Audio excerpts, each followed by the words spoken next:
You want to support Roland Martin Unfiltered? Be sure to join our Bring the Funk fan club. Every dollar that you give to us supports our daily digital show. There's only one daily digital show out here that keeps it black and keep it real as Roland Martin Unfiltered. Support the Roland Martin Unfiltered daily digital show by going to RolandMartinUnfiltered.com. You can make this possible. Story Fox Soul announced that they will no longer air the scheduled 4th of July speech by Nation of Islam leader Louis Farrakhan. They put out this statement right here. Go to my iPad, please. On July 4th at 7 p.m. Eastern, Fox Soul will present a special program hosted by Dr. Sean featuring a compilation of the most powerful speeches from the greatest black leaders and thinkers about racial relations and civil rights in America. This powerful and inspirational program replaces the previously scheduled Nation of Islam leader Louis Farrakhan's message to America. Now, Fox Soul, of course, is a live streaming site. You can see them on YouTube, Facebook, but also online as well. I'll start with you, Wendy. You had a number of Jewish organizations who demanded that Fox Soul not air this, saying Minister Louis Farrakhan is an anti-Semite, that he is a racist as well. What do you make of the pressure applied for them? And again, this is a streaming service that targets African Americans. And for a lot of people, not a lot of folks, again, are not accepting of this relationship that exists between Nation of Islam leader Minister Louis Farrakhan and black media or black targeted media. And that seems to be what's going on here.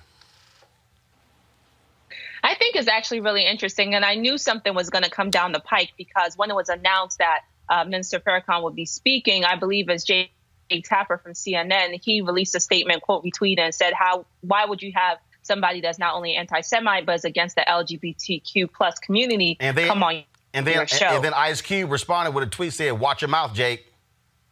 Exactly. Yeah, he sure did. So I knew that there was going to be something that happened. And I just feel like whether you look at Fox Soul or you look at other networks, they are having almost a knee-jerk reaction to people who are saying someone needs to be on the show versus someone not being on the show. So I think that right now what every streaming service, what every cable news network needs to do is just to really come out with clear guidelines on what is their mission, what is their core values, and what will they allow. Because now I feel like other questions can be poked to Fox Soul and other networks on who they invite to their network and who is allowed to have a platform. But again, Kelly, what you're dealing with here is I've heard white hosts say, well, wait a minute, African Americans, you might complain about somebody else with racist language. Then you have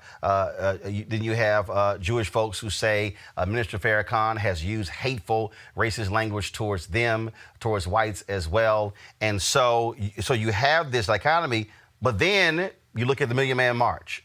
More than 1 million. You look at the 10th anniversary of the Million Man March, 400,000 plus. You look at the 20th anniversary, you had upwards of 200,000 people. And so you have this strange dynamic that white America has no understanding why the Nation of Islam and Minister Louis Farrakhan appeals to a lot of black people. I would venture to say not only that, but I think that Minister Farrakhan doesn't necessarily resonate with a whole lot of black people, too. I mean, you have black people who are Jewish. You have black people in the LGBT plus community. But also, Fox Soul is white-owned.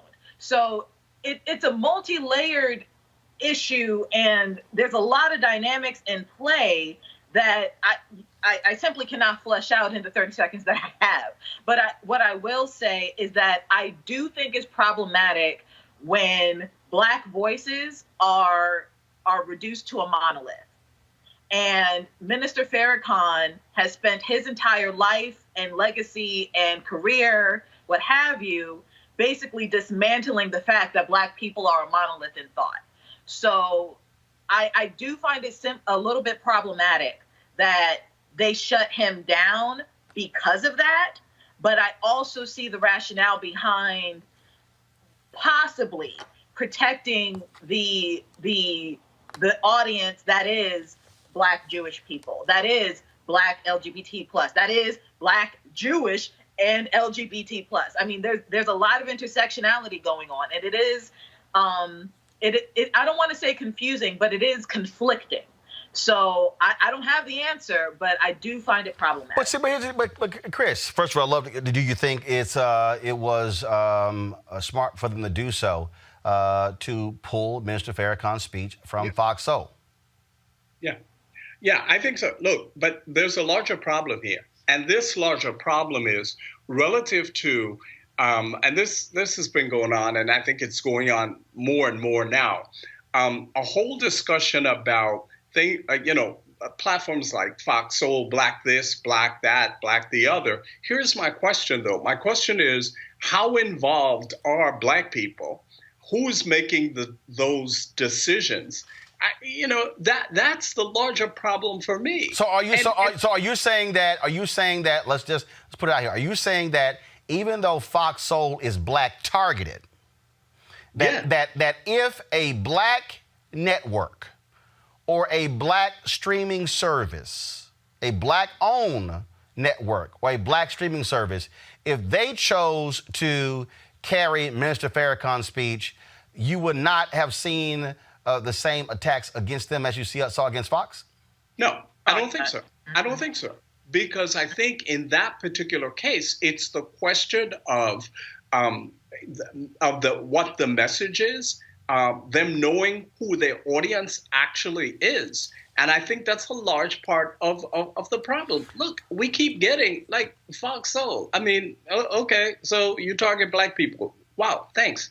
I'm not sure, though, in the decision-making process, how much you understand the audience and how much you understand the differing views there. And I think there's more of an argument to be made for that.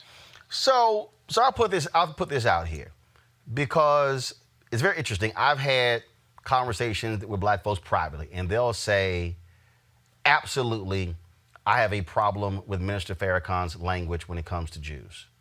I have a problem with his language when it comes to LGBT.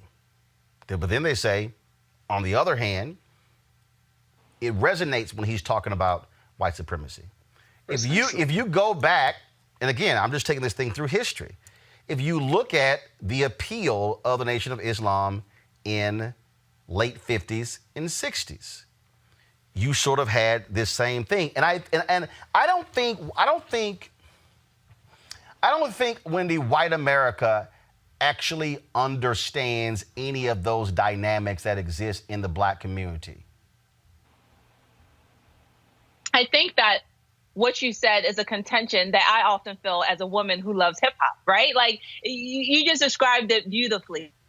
It's a hard relationship. You love a genre, but in that same lyrics, they are saying things that are misogynist, right? So when we look at Minister Farrakhan, there is a history that speaks to the upliftment of Black people, that speaks to the issues of white supremacy in this nation. But in the same conversation, you have to be able to also discuss how some of his comments are anti-Semitic, how some of his comments speak against the LGBTQ plus community. And what does that do for people who are members of the Black community who identify with that other group? What does that do for our brothers in the Black community and our sisters in the Black community who are also members of the LGBTQ plus community? And that is an issue. So yes, I understand where there might be tension, but I don't think that white people understand the complicated relationship that exists where you have this individual who speaks about the advancement and upliftment of Black people, but in the same token, can you speak for the advancement and upliftment of Black people when you're not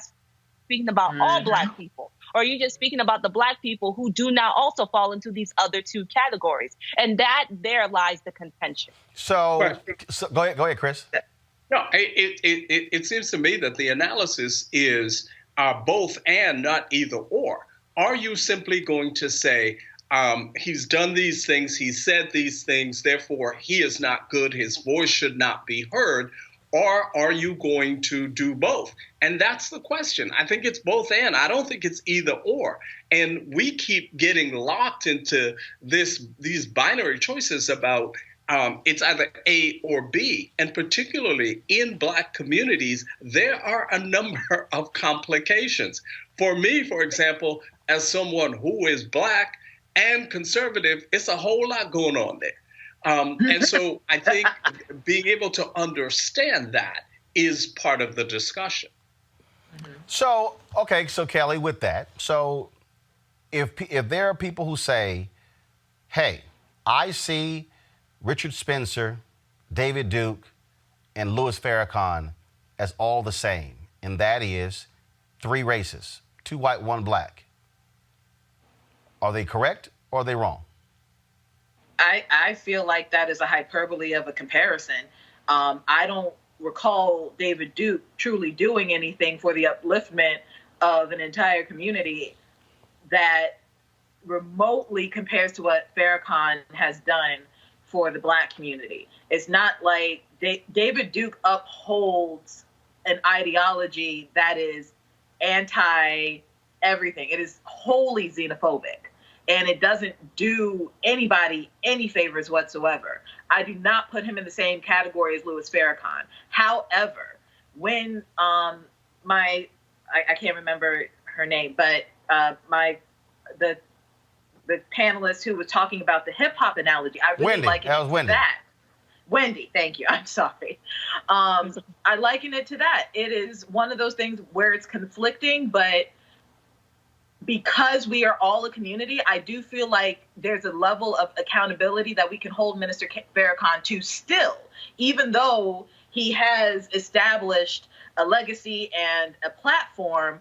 There is always time for change as long as you're on this side of the ancestral plane, right? So he has done tremendous work in the black community through the Nation of Islam, but also he needs to understand that there are black people who are Jewish. There are black people who are part of the LGBT community. And if they are not included in the conversation in a positive light, then it negates all the work that he's done. Because all Black lives matter. And I shouldn't have to put the all in there as a qualifier. But we have to now, because we are in a situation where this movement is happening. Like Wendy said, we are in the middle of a reckoning. But in the midst of this reckoning, we have entire sects of our own community being left out because they don't meet the status quo or the norm or what we perceive black people are supposed to be. In other words, we have a lot of people in the Black Lives Matter movement, ironically, that want us to be a monolith. And first of all, that's never going to happen. Black women, black queer women. But here's the deal, though. There's no monolith. Okay, so the bottom line is this here. You got black people who are LGBT who absolutely detest Louis Farrakhan, and there's some who don't. You've got black Christian people who say, I believe he's anti-Semitic, others who say he's taking down white supremacy. And that's what I'm saying. The thing here that's interesting is that, again, Fox Soul got pressure here.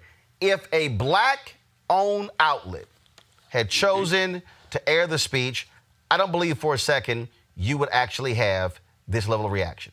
I don't. Yeah. I don't think so. No, I don't think so. So that's what I'm saying. So I don't. And so, again, I did reach out to Minister Farrakhan today.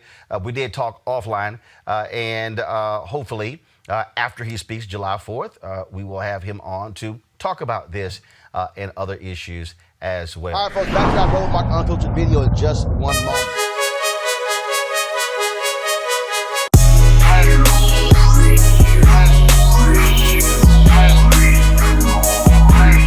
Folks at Ceek.com, partnership with us. Folks have these headphones, amazing headphones, and also there's this virtual reality headset right here. Of course, the headphone, 360-degree, 4D, amazing sound. You absolutely love it for gaming, for listening to music, for watching movies, you name it. Go to Ceek.com, CEEK.com, and use this promo code RMVIP 2020, RMVIP 2020, right here. And so, folks, again, and so Mary Spio is a sister. She is the inventor of this. It's her website as well. So it's Ceek.com, CEEK.com.